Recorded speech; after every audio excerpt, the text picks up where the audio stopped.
بسم اللہ الرحمن الرحیم۔ السلام علیکم۔ رات کو سوتے وقت اللہ پاک کا ایک نام 21 بار پڑھ کر سو جاؤ، پھر صبح جب اٹھو گے تو پورا دن غیب سے دولت آتی رہے گی۔ محترم ناظرین کرام، اگر آپ رات کو جب بھی سونے لگے تو سونے سے پہلے آپ چھوٹا سا وظیفہ کر لیں تو آپ کی دنیا بھی بن جائے گی اور آخرت بھی بن جائے گی۔ انشاءاللہ اس وظیفہ کو لگاتار 7 دن تک کرنے سے آپ کے دل میں جو دلی مرادیں ہیں سب پوری ہو جائیں گی۔ انشاءاللہ اگرچہ آپ کی دلی حاجت جائز ہوئی تو کوئی بھی آپ کی حاجت کو روک نہیں سکے گا، کیونکہ دینے والی ذات ایک ہے، وہ میرا اور آپ سب کا اللہ کریم ہی ہے، جو جب بھی اور جس کو بھی دیتا ہے خوب سے خوب تر ہی دیتا ہے۔ اس کے خزانوں میں کوئی کمی نہیں ہے۔ اس مبارک مہینے کے اس بابرکت دن میں آج آپ کی خدمت میں ایک ایسا وظیفہ لے کر حاضر ہوا ہوں کہ اگر رات کو سوتے وقت آپ نے اللہ پاک کا صرف ایک نام صرف 7 بار پڑھ لیا اور اس کے فوراً بعد آپ سو گئے تو انشاءاللہ العزیز صبح جب آپ اٹھو گے تو پورا دن غیب سے آپ کی مدد و نصرت ہوتی رہے گی، آپ کو بے شمار دولت ملتی رہے گی انشاءاللہ، کیونکہ ہمارا یہ ایمان ہے کہ اللہ کے خزانے میں کسی چیز کی کمی نہیں ہے، اور اللہ تعالیٰ جسے چاہے ہمارے لیے ذریعہ بنا دے یا جسے چاہے غیبی مدد کر دے، جسے چاہے بے حساب رزق دے اور جسے چاہے تھوڑا دے۔ اللہ پاک سے پوچھنے والا کوئی نہیں ہے۔ بے شک اللہ پاک بے حد رحیم ہے، وہی رحمان ہے۔ تو یہ جو قیمتی عمل آج آپ کو بتانے جا رہا ہوں، اس کے کرنے کا ایک خاص طریقہ بھی ہے جو میں آپ کو بتاؤں گا۔ تو اگر آپ اس وظیفے کو میرے بتائے ہوئے طریقے سے اچھی طرح کر لیتے ہیں تو انشاءاللہ اللہ پاک آپ کی بھی ایسی غیبی مدد کرے گا کہ آپ حیران ہو جائیں گے۔ اگر آپ بھی دولت کو لے کر پریشان ہیں تو انشاءاللہ آپ کے تمام تر پریشانیاں اور تمام تر مسئلے مسائل دور ہو جائیں گے۔ اگر آپ کے پاس کوئی سواری نہیں ہے اور آپ نے گاڑی خریدنی ہے، اپنا ذاتی گھر نہیں ہے اور خود کا گھر خریدنا چاہتے ہیں لیکن پیسوں کی شدید کمی ہے، اور پھر پیسوں کی کمی کی وجہ سے ہی آپ گھر خرید نہیں پا رہے ہیں، بہت عرصہ گزر گیا ہے لیکن آپ پھر بھی کرائے کے گھر میں رہ رہے ہیں، یا گھر میں جوان بیٹیاں بیٹھی ہیں لیکن آپ کے پاس ان کی شادی کے لیے پیسے نہیں ہیں، تو انشاءاللہ اس وظیفے کی برکت سے اللہ پاک آپ کے لیے ایسے ایسے ذریعے بنائے گا، ایسے ایسے نئے نئے راستے نکالے گا کہ آپ خود ہی حیران رہ جائیں گے کہ یہ دولت آخر آ کہاں سے رہی ہے۔ بس انسان کی جو ذمہ داری ہے وہ لگاتار کوشش کرنا ہے۔ آپ سب نے کوشش یہ کرنی ہے کہ اس وظیفے کو آپ نے اچھے طریقے اور پورے یقین کے ساتھ کرنا ہے، کیونکہ جو کام مکمل توجہ کے ساتھ کیا جائے اور پورے دھیان کے ساتھ کیا جائے تو پھر اس کا فائدہ ہوتا ہے، اس کے اثرات جلد ہی ہوتے ہیں۔ اور انشاءاللہ اللہ کے حکم سے اگر آپ قرض دار ہیں اور آپ قرض ادا نہیں کر سکتے، آپ پریشان ہیں کہ گھر بھی چلانا ہے، تو پھر یہ قرضے کیسے ادا کریں؟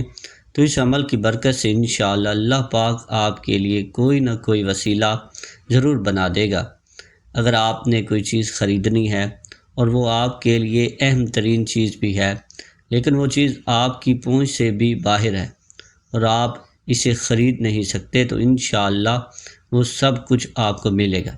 اس وظیفے کا طریقہ کار جان لیجئے کہ آپ نے یہ وظیفہ کیسے کرنا ہے اور کیا طریقہ کار اختیار کرنا ہے۔ اس وظیفے میں آپ نے احتیاط کون سی کرنی ہے وہ بھی ذرا جان لیجئے، کیونکہ یہ وظیفہ آپ عشاء کی نماز ادا کرنے کے بعد ہی کر سکتے ہیں، اور پھر آپ بے شک اس وظیفے کو عشاء سے لے کر تہجد کے وقت تک آپ کسی بھی وقت پڑھ سکتے ہیں، یعنی کہ اگر آپ نے تہجد پڑھنی تو تہجد سے پہلے بھی اس وظیفے کو پڑھ سکتے ہیں، اور عشاء کے بعد بھی آپ پڑھ سکتے ہیں۔ تہجد کے وقت اگر اس وظیفے کو کریں گے تو زیادہ بہتر ہوگا، آپ نے یہ عمل کرنا ہے اور اس وظیفے کے دوران کوئی پابندی نہیں ہے۔ آپ اس وقت کے دوران جب چاہے وظیفہ کر سکتے ہیں، آپ کو انشاءاللہ فائدہ ہوگا۔ اور احتیاط صرف یہ ہے کہ آپ نے اس عمل کو پورے کامل یقین اور توجہ کے ساتھ کرنا ہے، کیونکہ جو کام توجہ اور کامل یقین کے ساتھ کیا جائے وہ ضرور کامیاب ہوتا ہے۔ اگر آپ بھی یقین اور توجہ کے ساتھ کریں گے تو آپ بھی ضرور کامیاب ہوں گے، انشاءاللہ آپ کو بھی فائدہ ہوگا۔ اس کے علاوہ مرد، عورت، بچہ، بوڑھا، غرض اس وظیفے کو کوئی بھی کر سکتے ہیں، اس میں کوئی پابندی نہیں ہے۔ آپ یہ عمل کہیں پر بھی اور کسی بھی جگہ پر بیٹھ کر سکتے ہیں۔ آپ نے پڑھنا یہ ہے، سب سے پہلے اعوذ باللہ من الشیطان الرجیم بسم اللہ الرحمن الرحیم، یہ اس وظیفے کا لازمی حصہ ہے۔ یہ آپ نے 11 مرتبہ اچھے طریقے سے پڑھنا ہے۔ اس کے بعد آپ نے اول و آخر درود پاک، درود ابراہیمی پڑھنا ہے۔ درود آخر 7 مرتبہ درود پاک پڑھنا ہے۔ درود پاک آپ کو اچھی طرح سے دہرا دیتا ہوں۔ اللہم صلی علی محمد وعلی آل محمد کما صلیت علی ابراہیم وعلی آل ابراہیم انک حمید مجید۔ اللہم بارک علی محمد وعلی آل محمد کما بارکت علی ابراہیم وعلی آل ابراہیم انک حمید مجید۔ پھر اس کے بعد آپ نے اللہ پاک کا ایک صفاتی نام پڑھنا ہے، وہ آپ پہلے اچھے طریقے سے جان لیں۔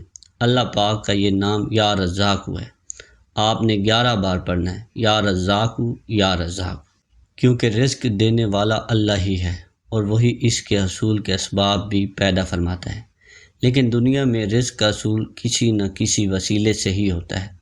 قرآن میں اس مبارک رزاق متعدد مرتبہ آیا اور اللہ نے خود کو خیر الرازقین کہا ہے، یعنی بہترین رزق عطا کرنے والا۔ قل ان ربی یبسط الرزق لمن یشاء من عبادہ ویقدر لہ وما انفقتم من شیء فہو یخلفہ وہو خیر الرازقین۔ ترجمہ، تم فرماؤ بے شک میرا رب رزق وسیع فرماتا ہے اپنے بندوں میں جس کے لیے چاہے، اور تنگی فرماتا ہے جس کے لیے چاہے، اور جو چیز تم اللہ کی راہ میں خرچ کرو وہ اس کے بدلے اور دے گا، اور وہ سب سے بہتر رزق دینے والا، جس کی تفسیر ہے کل، تم فرماؤ، یعنی اے حبیب صلی اللہ علیہ وآلہ وسلم آپ فرما دیں کہ بے شک میرا رب عز و جل اپنے بندوں میں جس کے لیے چاہے اپنی حکمت کے مطابق رزق وسیع فرماتا ہے اور جس کے لیے چاہے تنگ کر دیتا ہے۔ اور اے لوگو، جو چیز تم اللہ تعالیٰ کی راہ میں خرچ کرو گے تو وہ دنیا میں یا آخرت میں اس کے بدلے میں اور زیادہ دے گا، اور وہ سب سے بہتر رزق دینے والا ہے، کیونکہ اس کے سوا جو کوئی کسی کو دیتا ہے، خواہ بادشاہ لشکر کو یا آقا غلام کو یا صاحب خانہ اپنے اہل و عیال کو، وہ اللہ تعالیٰ کی پیدا کی ہوئی اور اس کی عطا کی ہوئی روزی میں سے ہی ہوتا ہے۔ رزق اور اس سے فائدہ اٹھانے کے اسباب کا خالق اللہ تعالیٰ کے سوا اور کوئی نہیں، وہی حقیقی رزاق ہے۔ اس آیت میں اللہ تعالیٰ کے راستے میں خرچ کرنے کی ترغیب دی گئی ہے۔ نمبر 1، حضرت ابو ہریرہ رضی اللہ تعالیٰ عنہ سے روایت ہے، نبی اکرم صلی اللہ علیہ وآلہ وسلم نے ارشاد فرمایا، کوئی دن ایسا نہیں کہ بندے صبح کرتے ہیں مگر 2 فرشتے نازل ہوتے ہیں، ان میں سے ایک کہتا ہے اے اللہ عز و جل خرچ کرنے والے کو بدلہ دے، دوسرا کہتا ہے بخیل کو بربادی دے۔ بخاری۔ نمبر 2، حضرت ابو ہریرہ رضی اللہ تعالیٰ عنہ سے روایت ہے، حضور اقدس صلی اللہ علیہ وآلہ وسلم نے فرمایا کہ اللہ تعالیٰ ارشاد فرماتا ہے اے ابن آدم خرچ کرو، میں تم پر خرچ کروں گا۔ بخاری۔ بلند ہوتے ہیں۔ اللہ تعالیٰ ہمیں بھی اپنی راہ میں مال خرچ کرنے اور بخل سے بچنے کی توفیق عطا فرمائے، آمین۔ اس کے علاوہ اول آخر درود شریف کے ساتھ فَدُعَا رَبَّهُ إِنِّي مَغْلُوبٌ فَانتَصِرْ، اس کو آپ نے 33 بار پڑھ کر خشوع و خضوع کے ساتھ دعا کرنا ہے، اور آخر میں اپنے اللہ کے سامنے ہاتھ اٹھا کر ڈھیروں رزق کی دعا مانگو۔ اگر آپ کے گھر کے اندر بھی کوئی پریشانی ہے، دکھ ہے، تکلیف ہے، بیماری ہے، لڑائی جھگڑوں سے تنگ ہیں، بچے نافرمان ہیں، بیوی نافرمان ہے، یا پھر شوہر کا مسئلہ ہے، شوہر تنگ کرتا ہے تو اس وظیفے کو کرو، انشاءاللہ اللہ نے چاہا تو کچھ ہی عرصے میں گھر کے اندر امن و سکون آ جائے گا، اور میرا رب آپ پر پیسے کی ایسی فراوانی کرے گا کہ آپ سوچ بھی نہیں سکتے۔ یہ انتہائی مجرب اور طاقتور وظیفہ ہے۔ یہ وظیفہ قرآن کا وظیفہ ہے، اور میرے نبی حضرت محمد مصطفیٰ تاجدار نبوت صلی اللہ علیہ وآلہ وسلم کے پاک فرمان کا مفہوم ہے کہ جب بھی کوئی مشکل آئے اس قرآن کو پڑھو، سینے سے لگا، اللہ پاک آنے والی تمام مشکلات کو آسان فرما دے گا۔ اللہ پاک ہم سب کو عمل کی توفیق عطا فرمائے۔